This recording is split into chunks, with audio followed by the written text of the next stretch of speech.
Good afternoon, class. Good afternoon, teacher. Welcome to my first lecture in the course of selected readings in British and American poetry. I'll give a brief introduction to the course with the topic of poetry, delights, and instructs. This is the agenda I prepared for this afternoon. First, I will talk about what is poetry, why people are interested in reading poetry, how does poetry delight and instruct us. Second, we'll discuss how poetry communicates experience, universal experience. So it appeals to all people of all places at all times. Then I will describe my course with a syllabus to make it clear what we are going to do every time when we meet. And finally, I'll end up my lecture today with assignments for next week. My first topic is, poetry delights and instructs. But before I introduce this course, I would like to invite you to have a look at a famous sculpture. This is Giovanni Lorenzo Bernini's description of Apollo and Daphne. Bernini was an Italian architect and artist, credited with creating the Baroque style of sculpture. Among his early sculptures is this Apollo and Daphne. In Greek mythology, there is a story in which Apollo, god of poetry, fell in love with Daphne, who was the beautiful daughter of a river god. She lived a pastoral life, but she rejected every lover.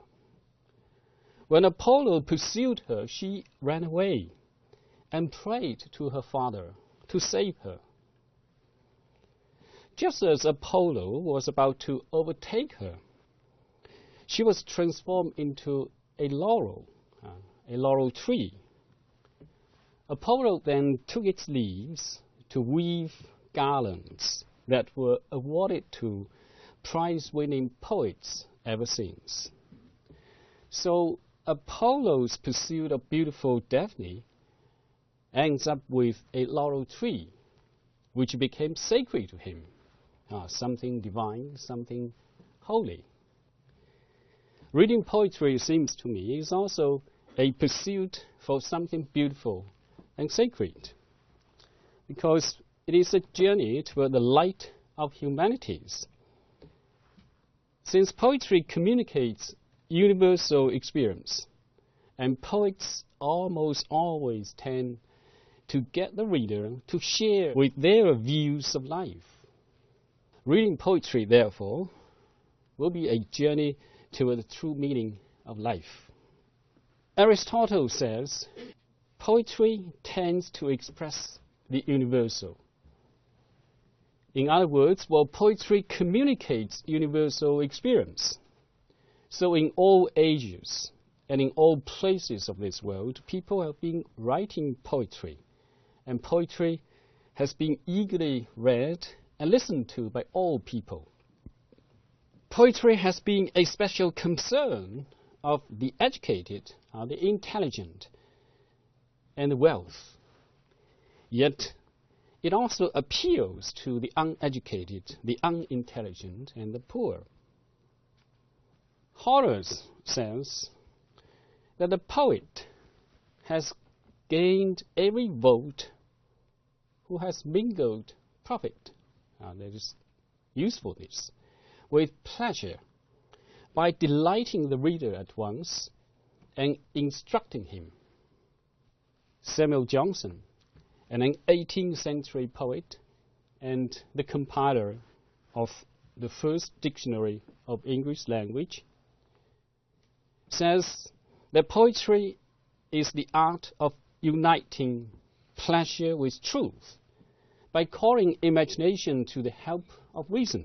The essence of poetry is invention, such invention as by producing something unexpected, surprises and delights. Shelley, a 19th century British romantic poet, says that poetry is the record of the best and happiest moments of the best minds. A poem is the very image of life, expressed in its eternal truth. Accordingly, poetry records the best and happiest moments of the best minds. It gives us, pleasure. It delights us. And at the same time, poetry expresses the eternal truth in life. To Shelley, therefore, poetry combines truth with pleasure. Robert Frost, a 20th century American poet, says a living poem begins with a lump in the throat, a homesickness or a love sickness. It is a reaching out toward expression, an effort to find fulfillment. A complete poem is one where emotion has found its thought, and thought has found the words. In his essay, The Figure a Poem Makes, Frost says, a poem begins in delight and ends in wisdom. It begins in delight, it inclines to the impulse, it assumes direction with the first line laid down. It runs a course of lucky event and ends in a clarification of life. Not necessarily a great clarification, but in a momentary stay against confusion. Poetry, therefore, gives us both delight and wisdom, making our life more colorful and more meaningful. Poetry has been regarded as something essential to our existence, something having the unique value to our fully experienced life, something a person is better off for having and spiritually impoverished for not having. We read, listen to, or even recite poetry because it not only gives us pleasure, but also takes us a step closer to the true meaning of life. So we say that poetry delights and instructs at the same time. Okay. My second topic is poetry communicates experience. Now, we all agree that poetry gives us, both pleasure and wisdom. But how does poetry delight and instruct us? One reason is that poetry communicates experience, universal experience. So it appeals to all people of all places at all times. The pleasure of reading poetry derives from the beauty of the language, the delight of the sounds and the images, as well as the power of the emotion and the depth of the insight conveyed. The language of poetry is more compressed than the language of fiction, just as Coleridge defines prose as the words in their best order, and poetry as the best words in the best order. In order to understand the best words in the best order, we need to give ourselves willingly to the understanding of poetry. Poetry may be difficult, but it can also be intensely rewarding. Poems are written to bring us a sense of life, while widening and sharpening our contact with human existence. We all have an inner need to live more deeply and more fully and with greater awareness, to know the experience of others and to understand better our own experience. Poets, from their personal feelings, observations, and imagination, can observe select and combined human experiences. They create significant new experiences for the reader, producing a greater awareness and understanding of the world. Poetry broadens our experience by acquainting us with a wide range of experiences we don't often have in our ordinary life. Just as Robert Frost says, that for me, the initial delight is in the surprise of remembering something I didn't know I knew. Similarly, Louis Untermeyer says in his book, Poetry, Appreciation and Enjoyment, that poetry is founded on surprise, the surprise of gaining something that was there but we fail to notice. It is the shock of finding the familiar in the strange and the strange in the familiar. A poem does not mean, it acts, and acts more sweetly than the liveliest prose. Poetry, therefore, surprises us because it deepens our experience by making us feel more intensely and with better understanding of our everyday experiences. Ivor Winters, an American poet and critic, was fond of stating that poetry is a statement in words about a human experience. Many poets, for example, attempt to communicate the experience of love and are themselves the speakers in their poems. We know quite readily that love is the subject or the occasion of many poems.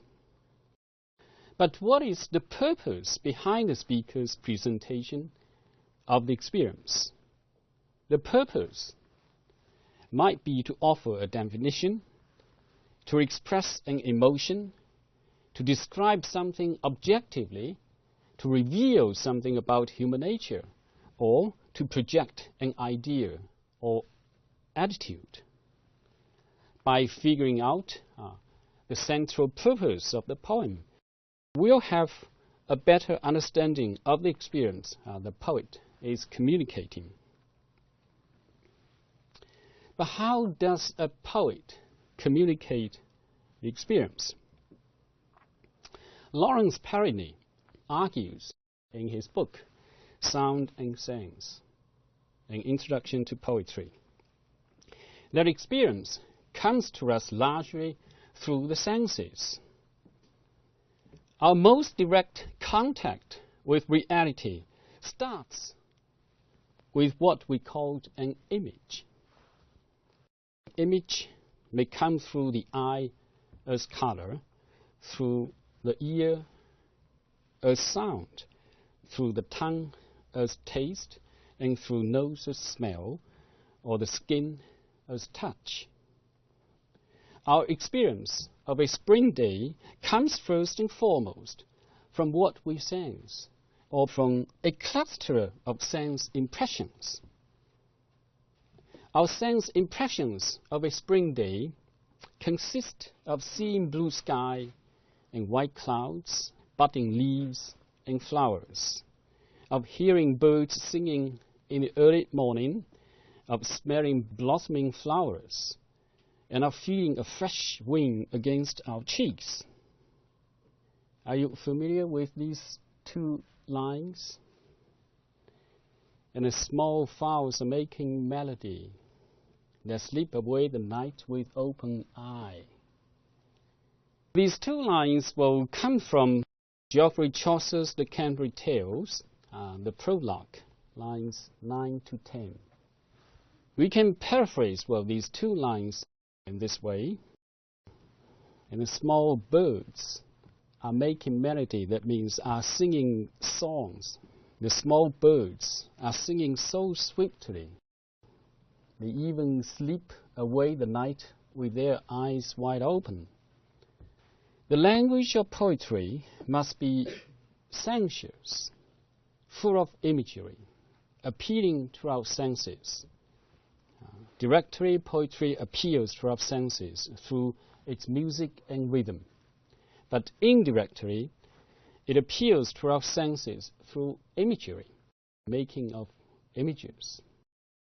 Robert Browning's Meeting at Night, for example, is a love poem. But how does the poet communicate the love experience in his poem? Would you please turn to page 3 and look at the poem? Li Niping, would you please read aloud the poem for the class? Meeting at night. The grey sea and the long black land, and the yellow half-moon large and low, and the startled little waves that leap in fiery ringlets from their sleep, as I gain the Calf Reef with pushing prow, and quench his feet in the slushy sand. Then a mile of warm sea-scented beach, 3 fields to cross till a farm appears. A tap at the pane, the quick sharp scratch, and blue spurt of a lighted match, and a voice less loud, through its joys and fears, than the 2 hearts beating each to each. Thank you very much. Meeting at Night by Robert Browning. The grey sea and the long black land, and yellow half-moon large and low, and the startled little waves that leap in fiery ringlets from their sleep, as I gain the cove with pushing prow and quench speed in the slushy sand. Then a mile of warm sea-sanded beach, 3 fields to cross till the farm appears. Tap at the pane, the quick sharp scratch, and blue spurt of a lighted match, and a voice less loud through its joys and fears, than the 2 hearts beating each to each. Okay, now let's look at the poem line by line. The first 2 lines, the grey sea and the long black land, and yellow half-moon large and low. Well, my comment on these 2 lines is Browning's use of diphthongs, long vowels, back vowels, and heavy alliterations here to slow down the speed of our reading of these 2 lines, giving us a setting of a calm sea at night. So we got to read aloud these 2 lines slowly. The grey sea and the long black land, and the yellow half-moon large and low. The startled little waves that leap in fiery ringlets from their sleep. Now here, in the 3rd and 4th lines, the startled little waves. Startle means surprise. Why were the little waves startled? Why were they surprised? Why did the little waves leap in fiery ringlets? What do the fiery ringlets suggest? Fiery comes from fire, flaming, glowing, passion, emotional excitement. We have all these connotations or associations. So the little waves were surprised by the sudden coming of the he-lover on the boat to meet his sweetheart at this quiet night on the calm sea. And the word leap means jump. It seems as if even the waves were all awakened from their deep sleep and were dancing happily, excitedly, passionately with the he-lover who was rowing his boat with all his strength. In the 5th and 6th line, as I gain the cove with pushing proud and quaintest speed in the slushy sand. The question will be, why with pushing prow? Prow means the front part or pointed part of a ship or a boat. And pushing, here the ing participle, reinforces the image of a fast-moving boat, suggesting the anxious desire of the he lover to meet his sweetheart. What is the sound effect does Browning want to achieve in line 6, in quaintest speed in the slushy sand? What is the sound effect here?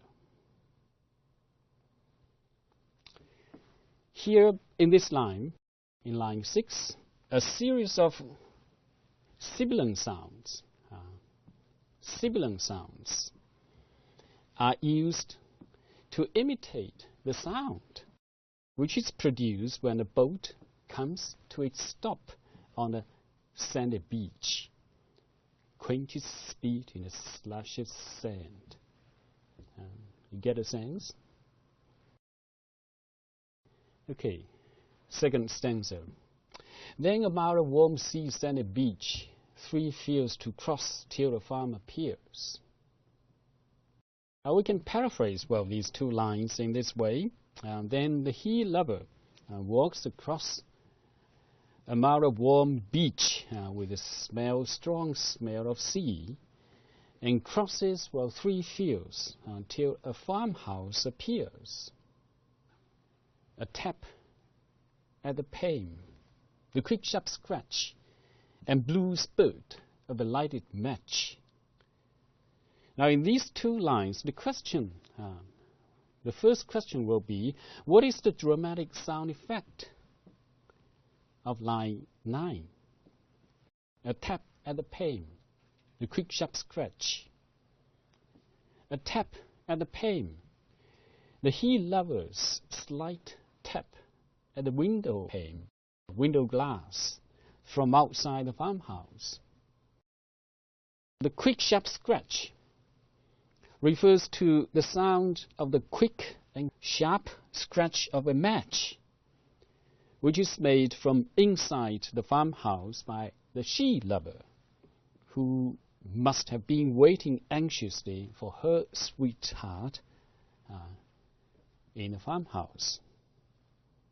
Browning is so sensitive to the sound effect here in line 9 that he dramatizes so vividly his poetic presentation of the eagerness and passion of the 2 lovers to meet each other. The blue spurt of a lighted match. Why the color of a lighted match is blue? If we observe carefully, or brushing a match against the side of a matchbox, the end of the match produces a flame which is blue at first, and then yellow, and then red. So Browning was a poet with a keen observation, and at the same time, he was a careful writer. And the last 2 lines of this poem, a voice less loud through its joys and fears than the 2 hearts beating each to each. These 2 lines will present the ecstasy of the 2 lovers meeting each to each, and the rapture of the love they shared through joys and fears. This is a love poem, but the poet does not even use the word love in his poem. The poet, on the one hand, will present for us a specific situation in which the he lover goes to meet his sweetheart. On the other hand, he describes the lover's journey so vividly in terms of sense impressions that the reader not only sees and hears what the lover sees and hears, but also shares his anticipation, his ecstasy of love. In fact, every line in this poem contains some images appealing to the senses. The great sea, the long black land, the yellow half moon, the startled little waves with their fiery ringlets, the blue spurt of the lighted match. Now, all these images appeal to our sense of sight and convey not only shape but also color and motion. And the warm sea-sanded beach appeals to the senses of both smell and touch. The pushing prow of the boat on the slushy sand, and the tap and the pain, the quick sharp scratch of the match, and the sound of their two hearts beating each to each. Now, all these images appeal metaphorically to the sense of hearing and sense of touch. If we look at rhyme scheme of this poem, we'll see the poem rhymes in this way: A, B, C, C, B, A, D, E, F, F, E, D. This is what we called box within box rhyme. In Chinese, we say 抱用. It is a perfect form of rhyme to present a perfect meeting of lovers. It is therefore very reasonable for Browning to use this kind of rhyme scheme in this poem, this love poem. It reinforces the presentation of love experience communicated in this poem. Okay, third topic is a course description. Well, the purpose of this course is to enable students of English to read various kinds of English poetry with understanding and appreciation. Our goals are understanding and appreciation. We shall do a lot of close reading of texts in class with emphasis on both poetic language and forms. The course is, primarily historical.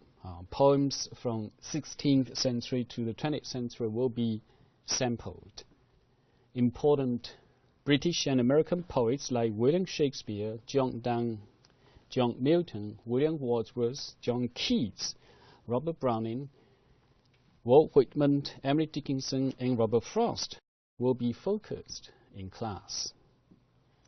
Such poetic forms as lyric, epic, and dramatic poetry will be discussed, while such poetic elements as rhythm and meter, figurative language, stanzaic forms will be carefully explored in poetry analysis in class. Students are encouraged to read as many reference works as possible during the semester, though our selected readings are the most important texts for close reading in class. Students are asked to do the reading in time and to bring the text to class so that you can understand and benefit from class discussion. Much time will be spent in instructors lecturing, and students will reading aloud of poems, recitation, presentation, and class discussion. Each student is expected to hand in a weekly journal on poems discussed or to be discussed in class. There will be a midterm paper, a term paper, and a final exam at the end of the semester. A student's journals and papers can be a continuous research on a poem, a poet, a poetic form, a poetic theory, or a type of poetry. The topic of your term paper should be narrowed down to a specific one with good research. You are expected to attend all classes and to participate in discussion. Okay. Now, let's have a look at the syllabus for this semester. My first lecture is an introduction to the course. And my second lecture is about William Shakespeare and his Sonnet 18. There are two kinds of sonnets in English language. One is an Italian sonnet or Petrarchan sonnet. The other kind is English sonnet or Shakespearean sonnet. I will have more of a focus on how William Shakespeare dramatizes his poetic presentation of the theme of immortality through literature in his Sonnet 18. My third lecture is about Milton and his Sonnet 19. Milton was a 17th century British poet, and we all know he wrote 3 great epics after he was completely blind. But in this course, I will have more of a focus on his Sonnet 19, which is about his blindness, and it was written in an Italian form. So we'll see how Milton dramatizes his poetic presentation of his particular way of serving God in this poem. My fourth lecture is about John Donne and his Valediction Forbidden Morning. John Donne, a 17th century British metaphysical poet. His poem, A Valediction Forbidden Morning. Valediction. Valid means farewell. Diction is speech. So it's a farewell speech. But the question is, how does his farewell speech forbid morning? My fifth lecture is about William Wordsworth and his short poem, I Wander Lonely as a Cloud. William Wordsworth was a 19th century British Romantic poet. He defined poetry as a spontaneous overflow of powerful feelings. A poem takes its origin from emotions recollected in tranquility. So I will use this poem to illustrate his famous definition of poetry, a spontaneous overflow of powerful feelings. It takes its origin from emotions recollected in tranquility. Sixth lecture is about John Keats, another 19th century British Romantic poet. We'll discuss his sonnet on first looking into Chapman's Homer. We know that, Keats wrote many famous odes, Ode to the Nightingale, Odes on the Grecian Urn, to Autumn, etc. But in this lecture, in this course, I will have more of a focus on his sonnet to see how John Keats dramatizes his presentation, his poetic presentation of the excitement he experienced when he first read George Chapman's translation of Homer's epics. In terms of American poetry, I will introduce, first of all, Walt Whitman, a 19th century American poet, American Romantic poet. Whitman was very revolutionary. He broke up the line limits of poetry. He was not only interested in writing about the soul, he was also interested in writing about the body. We'll have more of a focus on his short poem, One's Self I Sing, to see how Walt Whitman dramatizes his poetic presentation of the ideas of democracy in this poem. He says, "Once self I sing, simple, separate person, yet utter the word democratic, the word en masse." So his self, Whitman's self, on the one hand is simple, separate. It can be personal, private, particular, individualistic, lyrical, while on the other hand can be democratic, collective, public, national, and epic. My 8th lecture is about Emily Dickinson. Emily Dickinson, another 19th century American poet.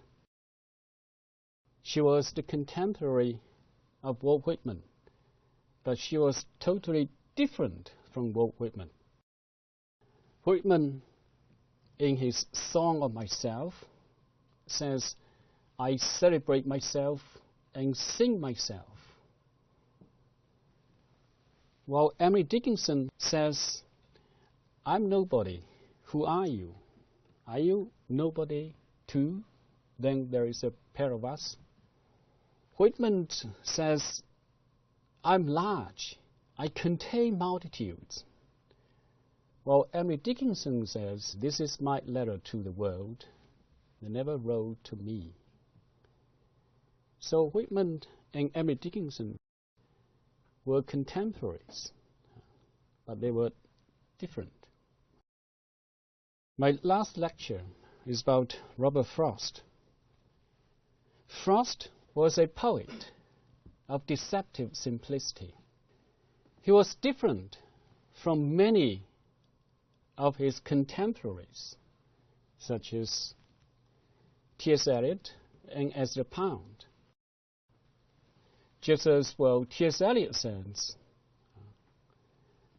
the modern society is complicated, so the art to reveal this complicated society should also be complicated. But Robert Frost was different. Frost wanted to embrace an audience who could buy books in 1,000. So he took a road less traveled by. My next topic is why read all these masterpieces.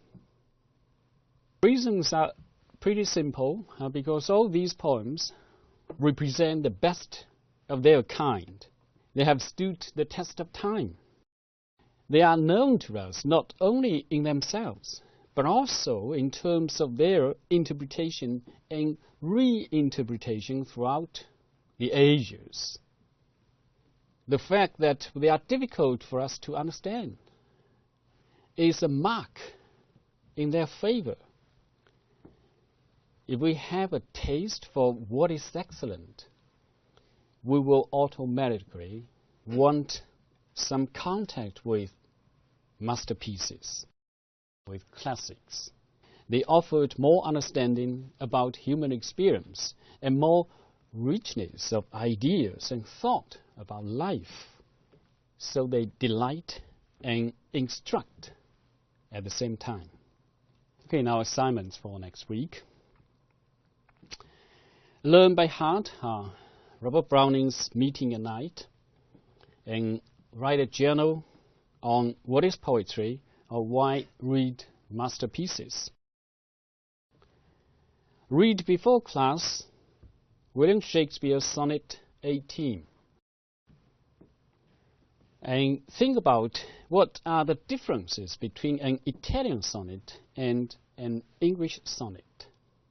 Okay, thank you for your patience.